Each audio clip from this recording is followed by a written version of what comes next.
Welcome to the Page by Page Book Club. I'm your host, Paige in Print, and I bring you weekly book club meetings wherever you get your podcasts.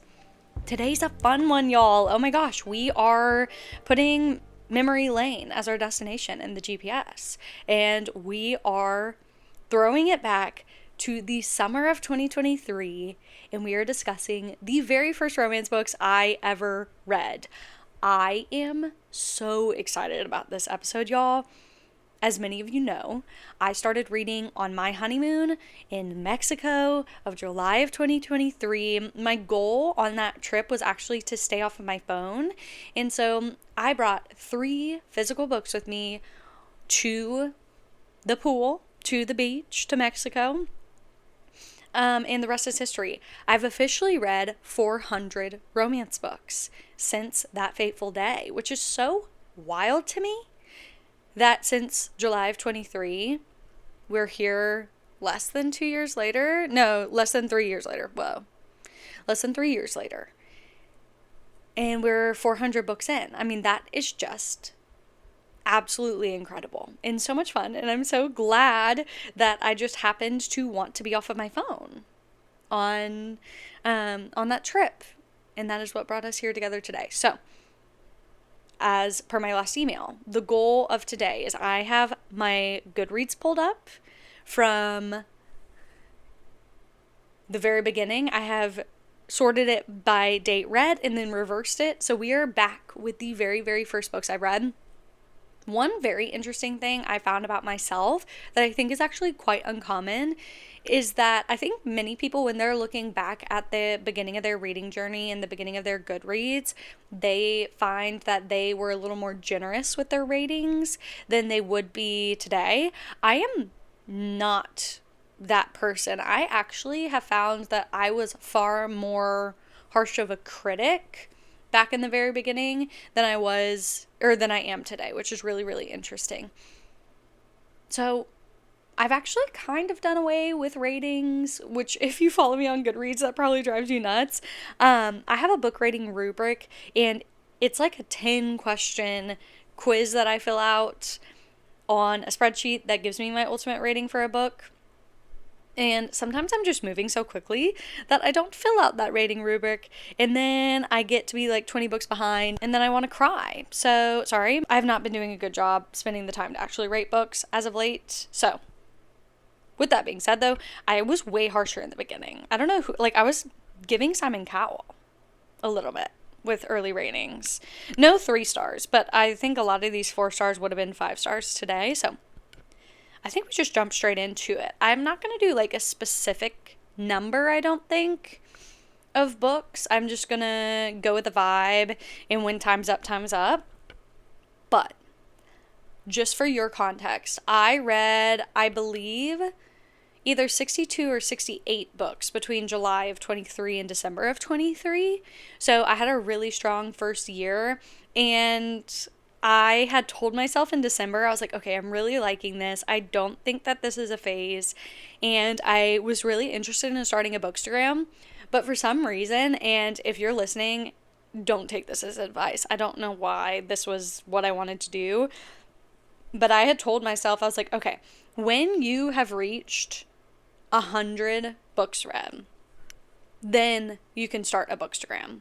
That was like going to be my personal rule, is that I needed to read 100 books and then I could start an account. And I think that was just because I was like, okay, after I have read 100 books, there'll be plenty to recommend. I don't know why. So that's why I started my account in March of the following year, 24. But that's the lore for you. Okay, let's dive straight in.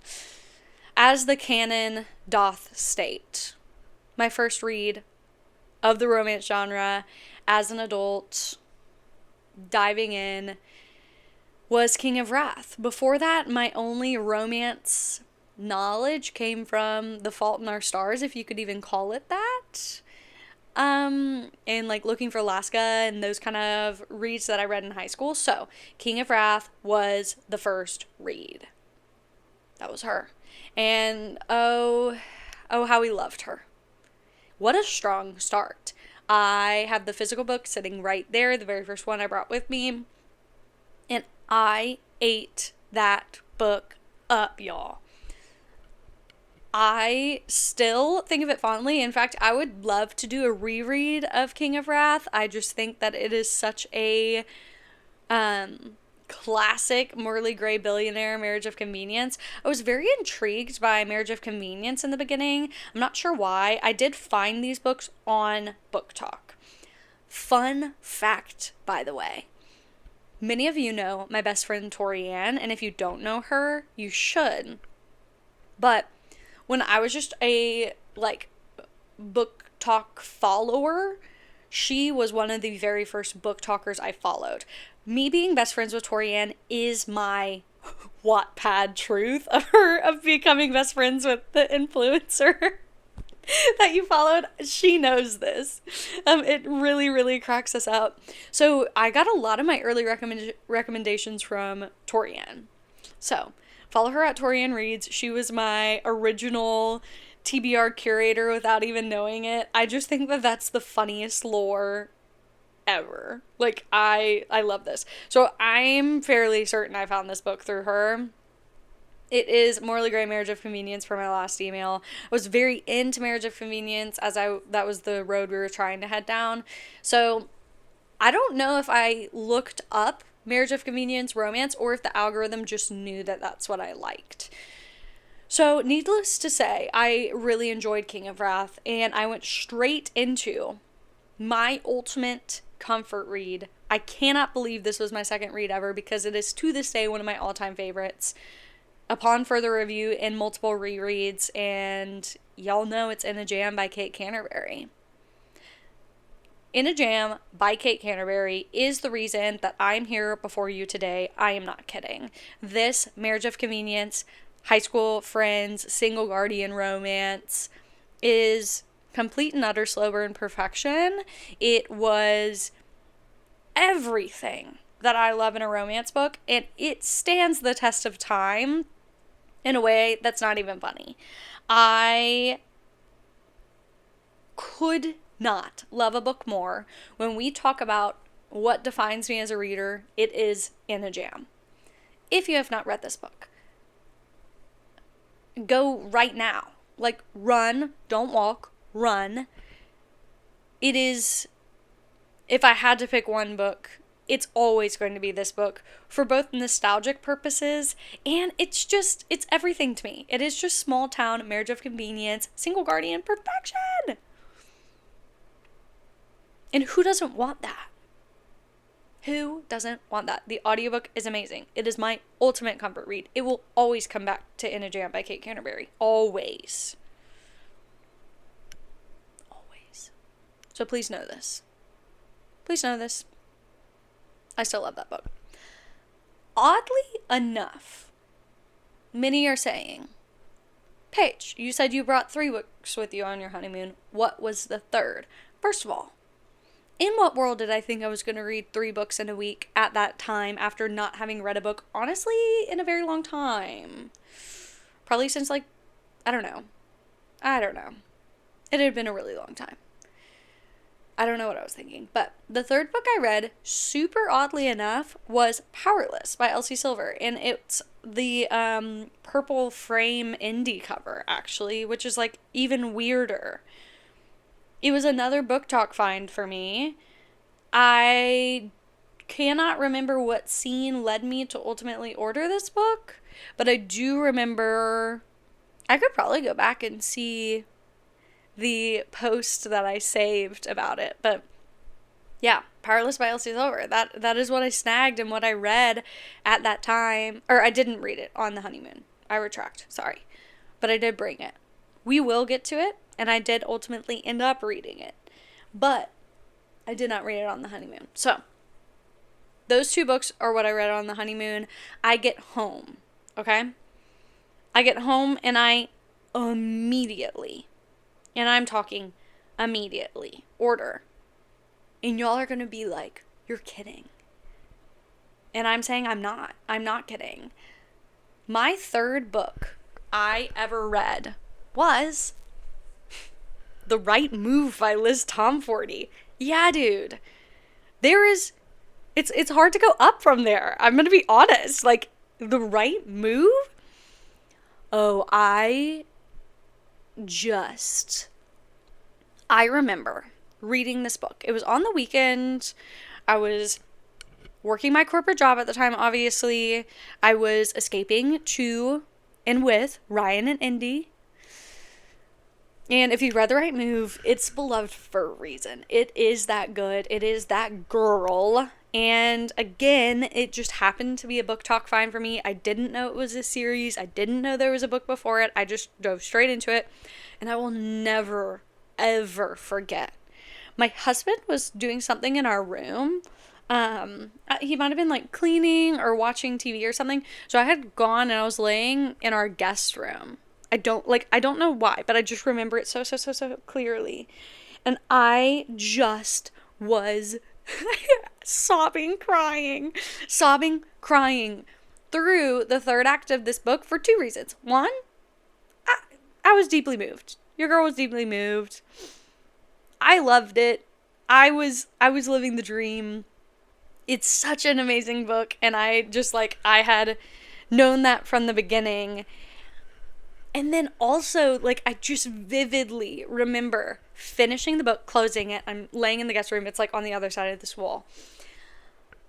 And it was really interesting. In the very beginning of my reading journey, I just desperately didn't want to leave these characters and didn't want the books to end. And this was a super common theme through the beginning of my reading journey, was I had grown so attached to these characters. I remember it with finishing King of Wrath and then going into In a Jam and then In a Jam into The Right Move. I was really hesitant to even pick up another book because I was no one's ever going to compare to this couple. No one's ever going to make me feel the way this couple did. It was so interesting, the impact that these early books had on me as a reader. It was everything. And so I just remember finishing The Right Move and sobbing because literally knowing in that moment I'm never going to be able to read this for the first time again, and I'm never going to be able to feel it was so meta. It really was. But that was the third book I ever read. It's so crazy to think about. The Right Move by Liz Tomforty. Wow. That was my third one. And I know I didn't start reading in 2020 during the Colleen Hoover Renaissance or even Fourth Wing. So it is interesting that these first three books weren't, or even Elsie Silver. So these first three books were, BookTok finds and were not the books, a lot of, I think, or even ACOTAR. That's the other one. I feel those are four really, really common suspects when we're talking about getting back into reading as an adult, specifically in the romance genre. But yeah, that wasn't me. That wasn't my truth. So yeah, those were my first three. Then the saga continues. I remember this differently, but apparently it's not true. I thought my next book was Marriage for One by Ella Maisie. It was not. It was actually Twisted Games by Anna Wong. So we had two of these first four being the lovely Miss Anna.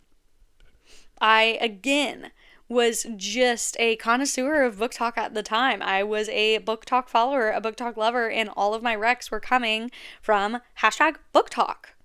And it's so crazy how full circle this has come, and to have a community of my own now in the space and get to recommend books in a similar way to people, it's really, really fun. But yes, so Twisted Games, when we're talking about my childhood, and wow, that's a wild turn. I'm sure you're whiplash, I'm going somewhere. Okay, when we talk about my dream job as a child, I wanted to be a princess. Who doesn't? But literally wanted to be a princess. And so I think that something called to me with Bridget from Twisted Games. And so I read the ever-beloved bodyguard princess / queen, college, billionaire, etc. romance from Anna. Second book in the Twisted series. I have now quickly become a series reader, and I am very much so bought into reading series in order and what have you.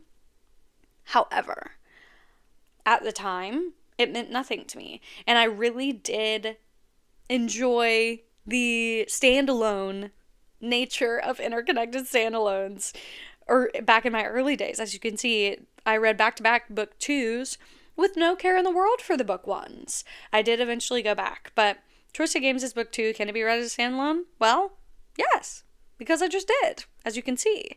But yeah, so this is such an interesting first 4 lineup.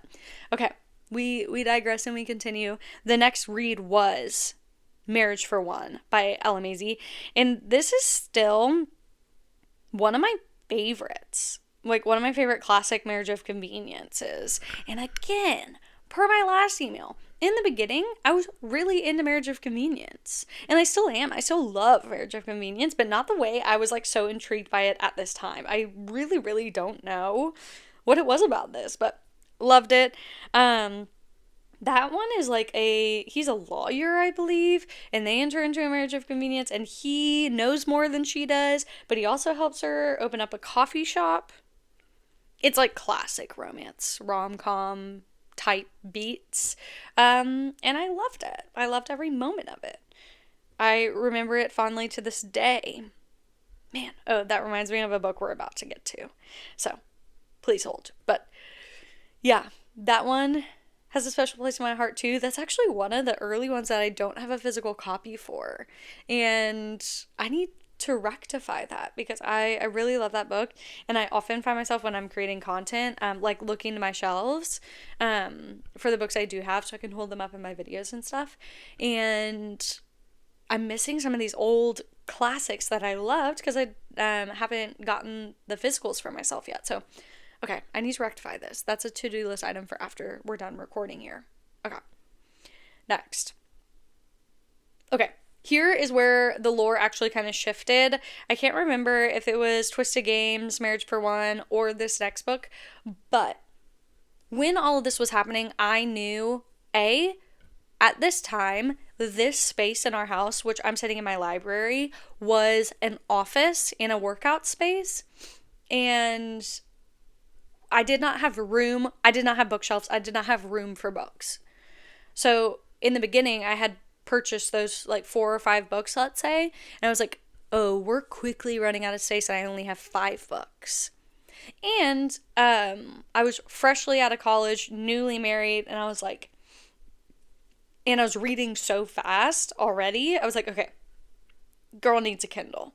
Girl needs a Kindle. So I put a Kindle on my Amazon wishlist for my birthday. But my birthday was not till December. And my mom ended up getting me the Kindle. She saw it on my wish list. This is not sponsored, but I use an app called Giftster, and it's the best thing that's ever happened to our family because you can make a list and everyone in your family or whoever you add can see the same list. Like my husband's family can see the list, my family can see the list, I can see the list for other people, and they can see what each other are purchasing for other people, but I can't see who's buying me stuff. Anyway. Love that. So that was on my Giftster. My mom went ahead and snagged it because I think at the time it was like Amazon Prime Day or something. But what she didn't realize was upon purchase, your 3-month trial of Kindle Unlimited like started immediately, and she didn't realize that. And so she ended up giving me my Christmas or my birthday gift, which was my Kindle, in August. You're following? So I now have a Kindle.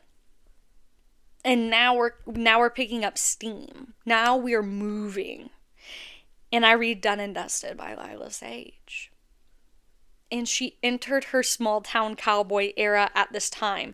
Other than In a Jam, this was my second small town romance, which to many of my community members now, that's wild because I am a small town girl, cowboy girl now.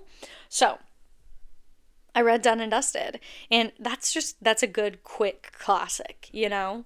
Brother's Best Friend, Reformed Playboy, that was probably my introduction really into, like, really loving Reformed Playboy.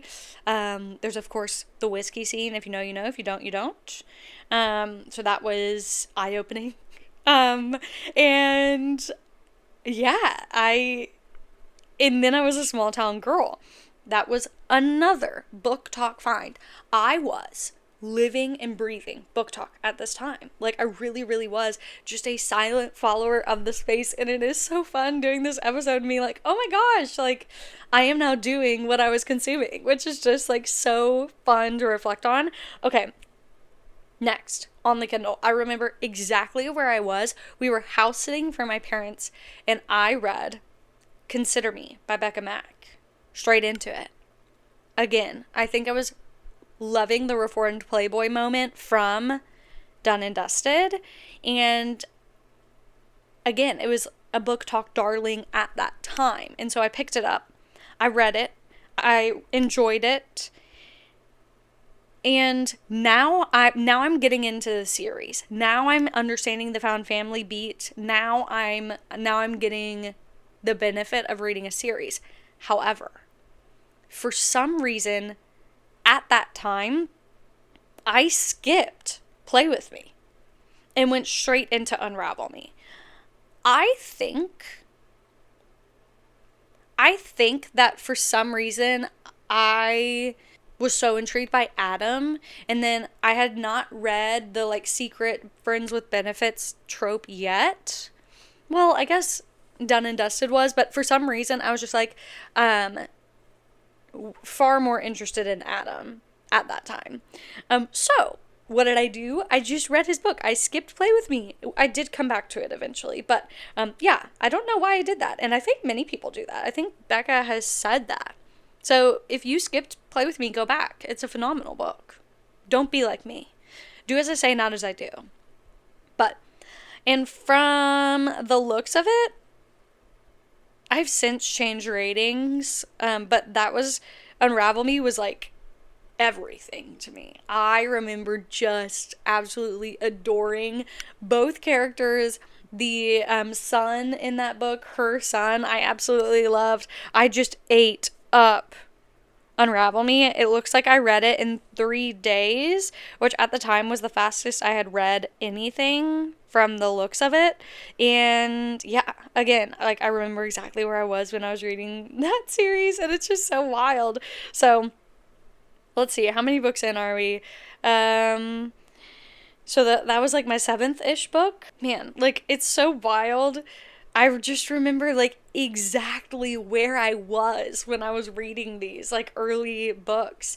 And now I read books so fast. Like oftentimes I read a book in one sitting, and I've really picked up the pace in terms of like how many pages or words I read a minute. And so at this time, like I remember those weeks by the book I was reading at the time, which is so fun. But next up, I went back and I read King of Pride by Anna Wong, which was super fun. I really loved the billionaire moment with that. So that was my 3rd Anna book then. And then I decided I was going to try my hand with Little Mafia Number. And to this day, I am still underappreciating the mafia romance genre, and I need to rectify this. I love a mafia romance. Like love a mafia romance. So this is my plea. Drop your favorites in the comments. Help me build my mafia TBR, because I have still to this day not thoroughly explored that subgenre enough. But I read The Sweetest Oblivion, which is book 1 in the Maid series. It's like a arranged marriage mafia boss. He was supposed to marry the sister, but ends up having to be with her type beat. And this was the summer. I was in the pool. I remember it was rare. I was there. I remember it all too well. Like, this was by far the most different out of the box book I had read at the time. And I was like, oh my gosh, there is a world of subgenres out here that I haven't even cracked the surface of. So I said, we shall be cracking surfaces now of new subgenres. So that was really, really fun. And then I am nearly certain I picked up this next one because of Torian, and that's One Touch by Lena Hendricks. That's the 2nd book in the Sullivan series, and it's so crazy. I think that book had just released. Like, it was newish at that time. Am I making this up? At least it was blowing up on BookTok at this time? Let's see. Yeah, it released in June of 23, so it was new-ish. And this is book 2 in the Sullivans, as I said. And to see now that this has become a 9-book interconnected rival family saga of the Out of Towner series, and that I had just seen One Touch on BookTok, and now I work with Lena. Like, what a crazy, awesome, full circle moment. That this was one of the very first ones I read. So, wow, that's so fun. Shout out Torianne. Shout out Lena Hendricks. Hand hearts up to you ladies. And this is where we get into it. I think I'm going to wrap up with these this next little chunk right here. Because again, I'm imagining it as like the times that I read it. And then this was like a little era I went through right here. So I picked up then. I immediately went straight into One Touch into Flawless by Elsie Silver. And we went back to back on those, honey. We went Flawless straight into Heartless. And I, as many, was just beautifully enamored with the one and only Willa Grant. Who wouldn't be? Who wouldn't be? She was everything to me. And I cannot remember for the life of me. Well, yes, I can. Remember. Let's reverse back to a few minutes ago. I brought Powerless with me on my honeymoon. And it's sitting there, but I didn't read it. Like, I don't know what has happened here. Like, I really, really don't. Like, I don't know what happened with Powerless to make me put it off for so long. Maybe, like, I wasn't sure if I would like a road trip number. Like, I'm not sure. But, so I paused on Chestnut Springs because I apparently wasn't ready to read Powerless. It was a few years ago. I don't know. She was a different person at that time, okay? I wouldn't do that now, but that's what happened. Then, me, apparently at this time, I would never do this now, but I was reading out of order, and I read Twisted Lies by Anna Wong. Then I read The Favor by Suzanne Wright, and this was the one that I was mentioning and alluding to earlier. The Favor by Suzanne Wright is to this day the wildest book I've ever read. It is the most telenovela soap opera, awesome, wild, workplace, boss assistant, engagement of convenience, morally gray. It's single POV, so you don't really know how he feels about her. I've never read anything like The Favor. I need to go back and reread it again. To this day, there are so many subplots that could be their own main plots, but like in a fun, funky, fresh way. So if you're just looking for something wild, read The Favor. And then we go into one look back to the beginning from Lena. Fake Empire by C.W. Farnsworth, because I was into the billionaire number. Then we read the entire Falls Creek series, My Dark Romeo for another billionaire number, and then Reckless by Elsie Silver. And then rounding out my beginning of my reading journey in October of 23, I read Fourth Wing in the entirety of the Eden series, straight into Icebreaker in the fine print by Lauren Asher. Like, what crazy back to back was the beginning of my reading journey. But that was my truth. That was who I was, and that's what I was reading in the very, very beginning of my journey. So, I hope you have enjoyed this adventure down memory lane as much as I have. Like, that's just so fun to go back and uncover my early reading lore. Let me know if you want me to do a part 2, and I can kind of just go through the entirety of my backlist reading journey. I think that it's just so fun to reflect on what I read and why I read it and why I picked it up and all that good stuff. But with that being said, usually next week would be a reading recap episode, and it will not. It will not be a reading recap. I have a very, very special guest who will be joining me on the podcast. I can't tell you who it is quite yet, but be sure to keep an eye on my socials. If you're listening after this comes out, ignore me. But if you're listening on release day, I'll see you Monday for a very exciting announcement. And otherwise, I'll be back the next week for my February reading wrap-up. But I hope that you are doing absolutely amazing. And I hope that you have had a great start of the year so far. I love and adore each of you. And I've had so much fun diving into this with you. I think that's all I have. So I will see you next week for a very, very exciting episode. Thank you as always for spending your time with me. And I'll see you in the next one.